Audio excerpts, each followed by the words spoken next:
سب سے پہلے اپنے ذہنی سکون کو اہمیت دو۔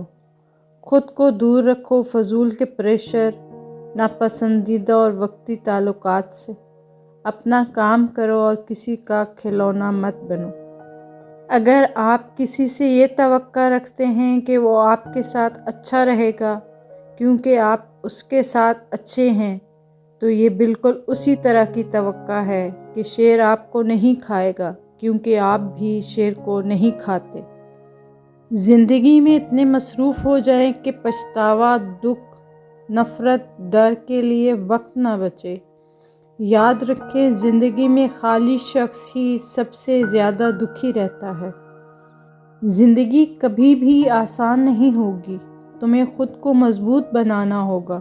اگر آپ کے اپنوں کو بھی شک ہو گیا کہ آپ کمزور پڑ رہے ہیں تو وہ آپ سے دور ہونے لگیں گے۔ آج تک کسی نے تمہارا خیال رکھا؟ نہیں نا۔ جب تم خود ہی اپنی ذات کو اہمیت نہیں دو گے تو کسی اور کو کیا ضرورت پڑی ہے تمہارا خیال رکھے۔ اپنے وجود کی خود قدر کرو۔ انسان اپنی منفی سوچ میں ایسے ہی ناکارہ ہوتا ہے جیسے لوہا اپنی طاقت کے باوجود اپنے ہی زنگ سے ختم ہو جاتا ہے۔ مثبت سوچیں۔ اس جذبے میں اتنی طاقت ہے کہ یہ آہستہ ہی صحیح لیکن حالات بدل دیتا ہے۔ پرندہ اپنے پاؤں اور انسان اپنی زبان کی وجہ سے جال میں پھنستا ہے۔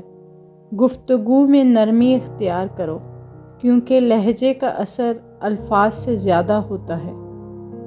وقت بڑے بڑے بادشاہوں کو بھکاری اور بھکاریوں کو بادشاہ بنا دیتا ہے۔ اگر وقت پہ قدر نہ کی تو وقت بھی آپ کی قدر نہیں کرے گا۔ انسان کا زوال تب شروع ہوتا ہے جب وہ اپنے مخلص رہنے والوں کے ساتھ منافقت شروع کر دیتا ہے۔ بہت سے نقصانات انسان کو اس وجہ سے پہنچتے ہیں کہ وہ لوگوں سے مشورہ نہیں لیتا۔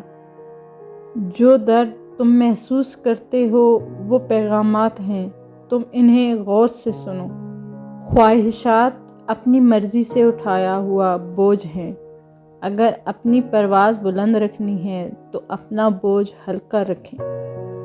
نفس 4 چیزوں سے ہلاک ہو جاتا ہے: خاموشی کا خنجر، بھوک کی تلوار، لوگوں کے مجمع سے الگ تھلگ، تنہا رہنا اور کم سونا۔